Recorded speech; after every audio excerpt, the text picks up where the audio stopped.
మీరు తొందరగా వెళ్ళి తొందరగా వచ్చేయండి, లేకపోతే భోజనాలు అయిపోతాయి. అలాగే. ఓరి నువ్వట్రా ఇన్నాళ్ళు ఏమైపోయావు? చెప్పా పెట్టుకుంటే ఎక్కడికి వెళ్ళిపోయావు? అది సరే గాని ఈ నాదస్వరం ఏంటి, హడావిడేంటి? ఇందుకి నిశ్చితార్థం రా.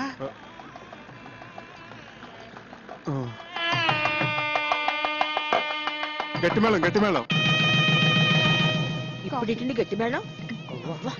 ఏంటి మాంగళ్య ధారణ కూడా అయిపోయిందా? అవ్వలేదు, బడ్జెట్ తొందరపడుతున్నారు. ఆశ్చర్యపడకండి. నమస్కారం తాతయ్య గారు. నమస్కారం అమ్మమ్మ. నమస్కారం మామయ్య గారు. ఇందు ఇందు చక్రి వచ్చాడు. మామగారు మామగారు అంటున్నాడు మీ మేనలుడా? విధి వక్రించకపోతే మీ అబ్బాయి స్థానంలో కూర్చోవలసిన క్యాండిడేట్. ఇదేమిటండి, నాకేమీ అర్థం కావట్లేదు, అయోమయంగా ఉంది. మీరు పెద్దవారు, మీకు అన్నీ తెలుసు, మీరే చెప్పండి. జరిగింది చెప్పడానికి ఉంది, చెప్పండి. నిజానికి మా ఇందు ఈ అబ్బాయిని నాన్న, ఇది మంగళకరంగా జరగాల్సిన కార్యక్రమం. ఇందులో అపశృతులు వినపడకూడదు. చక్రి, ఏమిటి మామగారు? మామగారు ఇడియట్. రేయ్, మీరు బయటికి ఎట్టేయండి. ఆగండి. ఈ మలుపేదో చాలా విచిత్రంగా ఉంది. ఈ అబ్బాయికి మీ అమ్మాయికి సార్, సార్, ఆ దేవుడు సాక్షిగా మా ఇద్దరి మధ్య ఎటువంటి అక్రమ సంబంధం లేదు. ఆ దేవుడి గుడిలో నదమ్మ సాక్షిగా ప్రేమించుకున్న వాళ్ళం, పాడుకున్న వాళ్ళం. ఎంత ఘాటు ప్రేమయో అని ఒక కవి అంటే దేవుడు కరుణిస్తాడని, స్వర్గం ఒకటి ఉంటుందని ఇంకొకరు అన్నారు. ప్యారు కియాతో డర్నాక్ అని హిందువులు అన్నారు.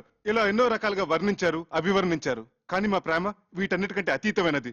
అది శబ్దభూయిష్టమైన ప్రేమ కాదు, మౌన ప్రేమ. ఆలకించండి.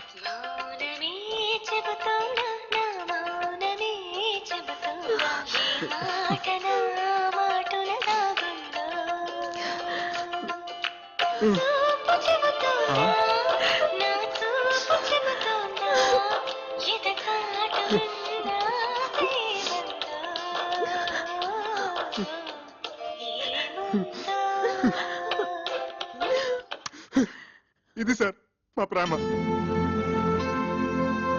అంతేకాదు సార్, ఇప్పటి కుర్రకారులాగా బెరితలను వేసే ఇంగ్లీష్ ప్రేమ కాదు, స్వదేశీ ప్రేమ, స్వచ్ఛమైన తెలుగు ప్రేమ. మీ పలికే ప్రతి పలుకు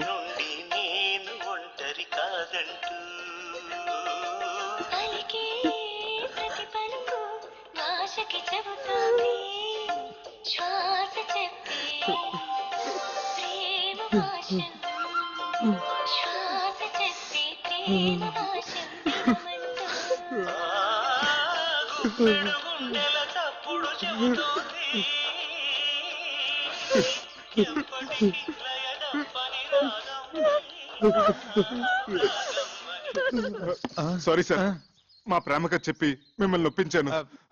నాన్న వంశీ, మా ఇందుని చాలా జాగ్రత్తగా చూసుకోవాల్సమ్మా. సిరిసిరి మూవలు అన్నట్టు అలనాటి ఆ సీత ఈనాటి దేవత.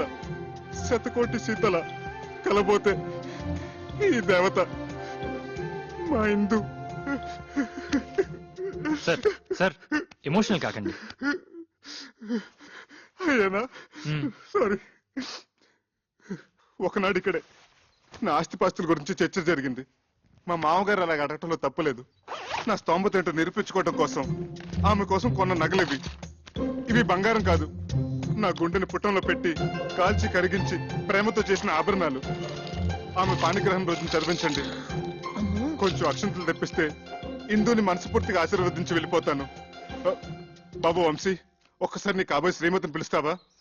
ఇందు, ఇందు.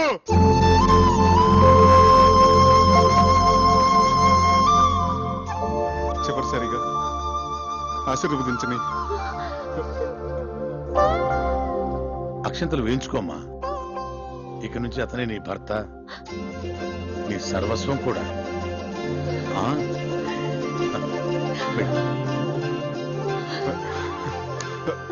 బావగారు, చూడండి బావగారు, పంతాలు పట్టింపులు ఒక మేర వరకే బాగుంటాయి.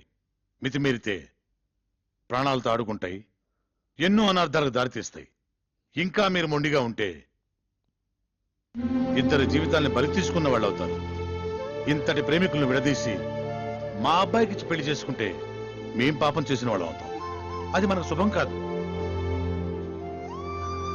ఆశీర్వదించండి.